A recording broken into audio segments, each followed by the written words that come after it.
वाटा सेनेचे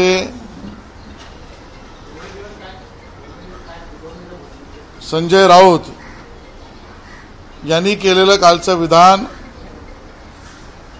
हे पंतप्रधानांना अपमान करणार आहे, बदनामी करणार आहे। त्याहीपेक्षा संजय राऊत यांचे विधान हे प्रधानमंत्र्यांच्या बद्दल विद्वेष पसरवणार आहे आणि म्हणून आम्ही निवडणूक आयोगाला याबद्दल त्याची दखल घ्यायला लावू, विनंती करू आणि याबद्दल कायदेशीर कारवाईची अपेक्षा करू। आणि सवाल औरंगजेबी मानसिकतेचाच असेल तर संजय राऊत आणि त्यांच्या पक्षाला आणि उद्धवजींना आमचे थेट सवाल आहेत। याकूब मेमनचं थडगं उद्धवजी आपण मुख्यमंत्री असताना त्या ठिकाणी सजवलं गेलं, याला औरंगजेबी मानसिकता म्हणणार की नाही?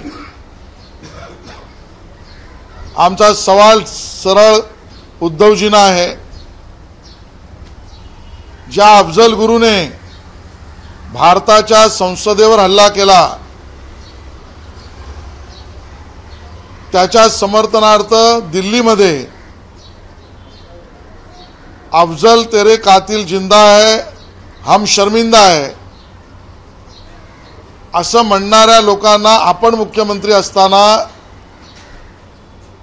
महाराष्ट्रामध्ये सभेला यायची परवानगी सुरुवातीला मिळाली होती की नाही? ही औरंगजेबी मानसिकता आहे की नाही?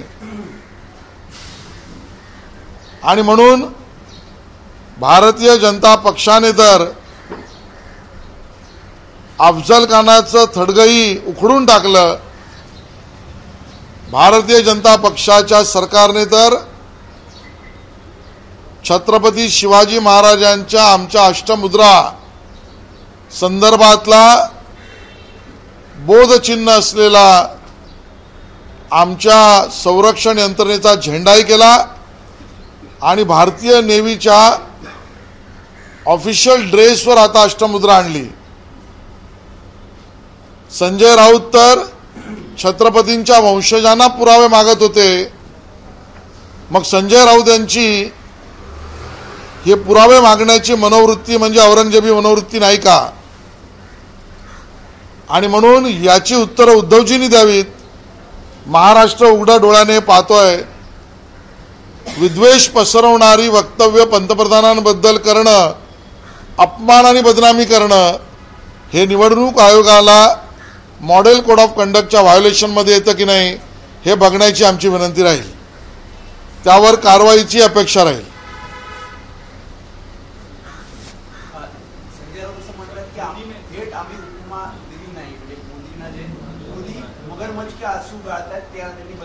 अजून आपल्या अवकात संजय राऊत यांनी बघावी। मोदीजींवर प्रश्न आणि मोदीजींना प्रश्न विचारण्याआधी संजय राऊत यांनी मोदीजींच्याच आशीर्वादाने खासदार झाले आहेत, एवढी तर स्वतःची अवकात आहे की नाही ते बघावं। आणि म्हणून या विषयामध्ये निवडणूक आयोगाकडून आमच्या अपेक्षा आहेत। उद्धव ठाकरेंनी पण टीका केली, ते म्हणतात भाजपमध्ये या शिंदेकडे जा नाहीतर तुरुंगात जा अशी धमकी नेत्यांना दिली जाते। मला वाटतं ते रोज स्वप्नात जे बघतायत ते त्यांच्या सभेमध्ये बोलतायत, ते जे सभेमध्ये याबद्दल बोलतायत त्याचा सत्याशी काहीही संबंध नाही।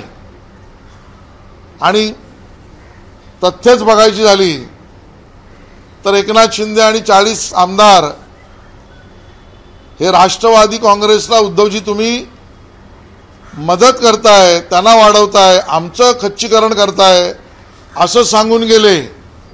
ईडी सीबीआय इन्कम टॅक्स सांगून गेलेले नाहीत, महाराष्ट्र विसरलेला नाही। तुमच्या स्वतःच्या कुटुंबातील परिवारातील उद्धवजी लोक हे तुम्हाला सोडून गेले, तुम्हाला न्यायालयापर्यंत लढाई प्रॉपर्टीची लढावी लागली, यात कुठल्या एजन्सी नव्हत्या। तुमचा चुलत भाऊ तुम्हाला सोडून गेलात कारण तुम्ही त्यावेळेला जी छळवणूक केली त्याबद्दल त्यांचे चुलत भाऊ बोलले, यात ईडी सीबीआय कुठलेच नव्हतं। त्यामुळे तुम्हाला सोडणारी लोक ही तुमच्या अहंकारामुळे, उद्धवजी तुमच्या छळवणुकीमुळे आणि तुमच्या परपक्षाशी असलेल्या प्रेमामुळे आणि आता तर केवळ पुत्र प्रेमामुळे तुम्हाला सोडून जात आहे. तुम्ही चुलत भाऊ आता उल्लेख केला. आज राज ठाकरे आणि देवेंद्र फडणवीस एकनाथ शिंदे यांची भेट झालेली आहे. लवकरच अधिकृत घोषणा होईल का महायुती तुमचा नवा सहकारी असेल, महायुतीमध्ये मनसे तुमचा नवा सहकारी असेल? आजपासून मनसे आहे का सहकारी तुमचा? तिन्ही नेते भेटले, हा राजकीय सुसंस्कृतपणा आहे. आम्ही भेटल्यावर त्यांच्या पोटात विरोधकांच्या दुखण्याचं कारण काय?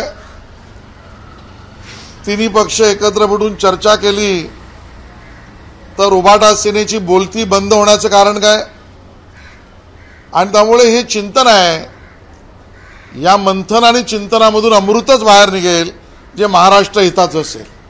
पण असंही म्हटलं जाते की जागा जर मनसेला दिली तर त्यांना एक तर भाजपकडून तुमच्या चिन्हावर कमळावर लढावं लागेल किंवा मग शिवसेना धनुष्यबाण चिन्हावर, अशा प्रकारचा काही प्रस्ताव आहे का?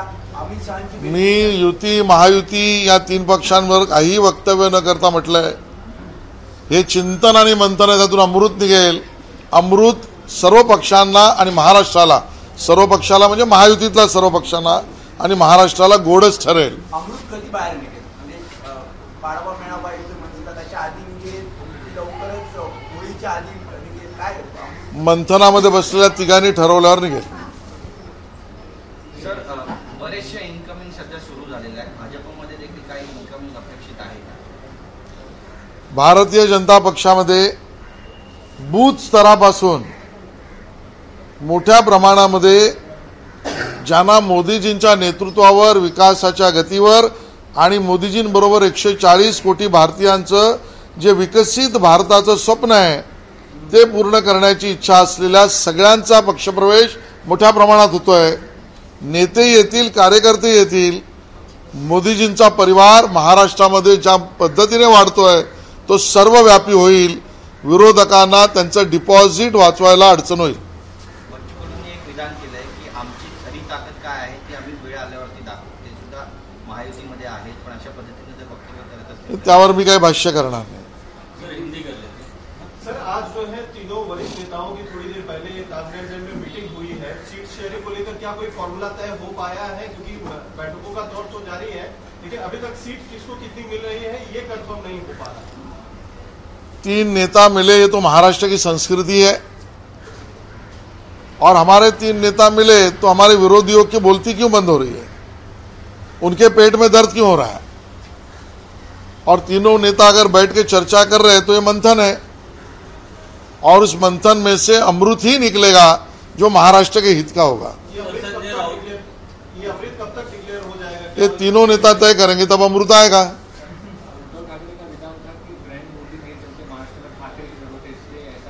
इसके लिए उनके परिवार के लोग उनको छोड़ के जाते हैं. उद्धव जी, आपकी भाभी आपको छोड़ के क्यों गई? उद्धव जी, आपके चचेरे भाई आपको छोड़ के क्यों गए? उद्धव जी, आपके सगे भाई के खिलाफ आप कोर्ट में क्यों गए? और इसके लिए उद्धव जी ने बाला साहेब ब्रांड, जो महाराष्ट्र का ब्रांड है, उसको कमजोर करने का प्रयास किया, क्योंकि बाला साहब के विचारों को उन्होंने त्याग दिया.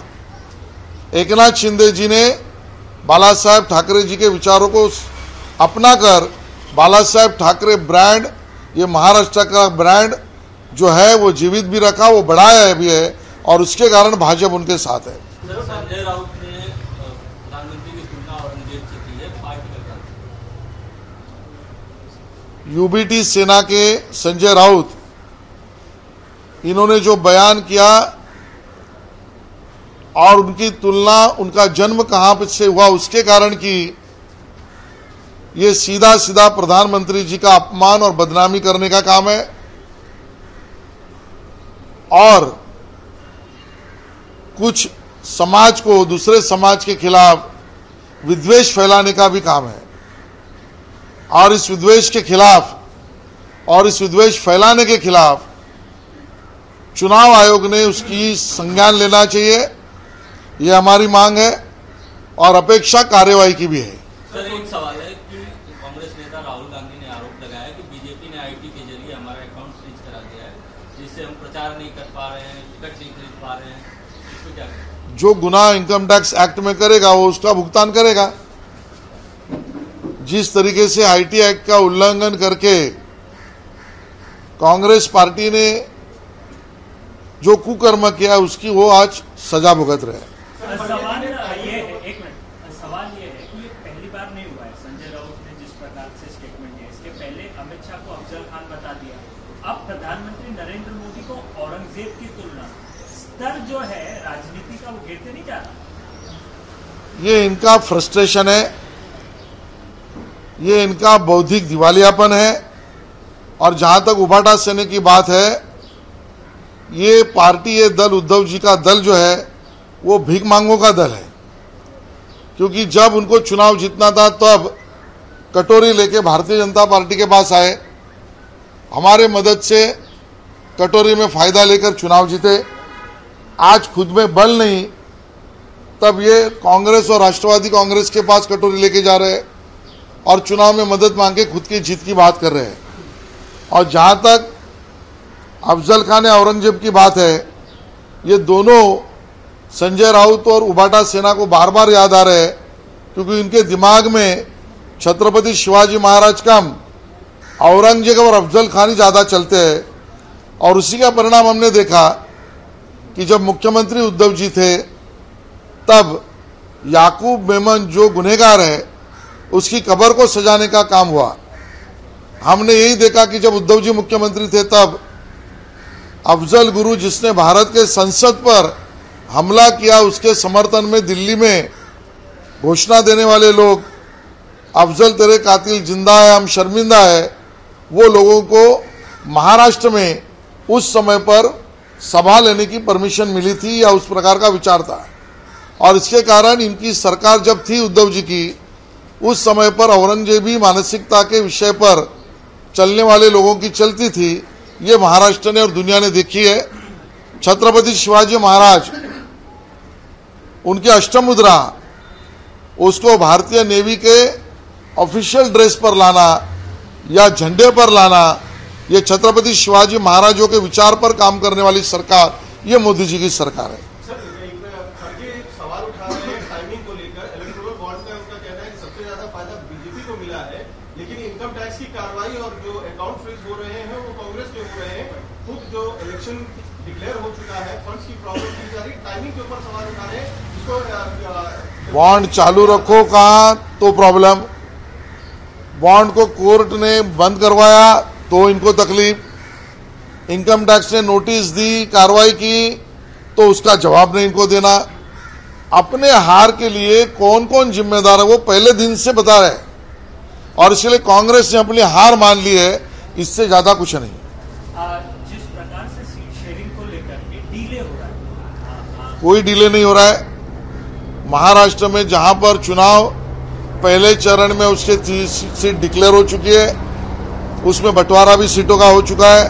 आखिरी चरण में जो उसकी चर्चा चल रही है। आपकी भी बात की जा रही है कि आपकी जो है उत्तर मध्य मुंबई, भारतीय जनता पार्टी का उम्मीदवार तय करना हमारा केंद्रीय बोर्ड करता है, और पूनम ताई ने अच्छा काम किया है, हमारा मानना है। सर, आपको मौका मिला तो आप लड़ेंगे चुनाव आगे सर, आज की जो मीटिंग हुई है ताजगंज एंड में, वहां पर अजीत पवार नहीं दिखे, जबकि 4 घटक दल आपके साथ अगर आ जाते हैं एमएलए राज ठाकरे तो महायुति होगी। 3 फिजिकली थे, एक वर्चुअली होगा। सर, आता जी माहिती येते ब्रेकिंग म्हणजे अभिजित अडसूळ जे आहे ते बावनकुळे यांच्या भेटीसाठी पोहोचले. अमरावतीच्या जागेचा जो तिढा आहे तो अजून चुकला नाही असं बोललं जात आहे. मला वाटतं याच्यावर बावनकुळेची स्पष्टता देतील.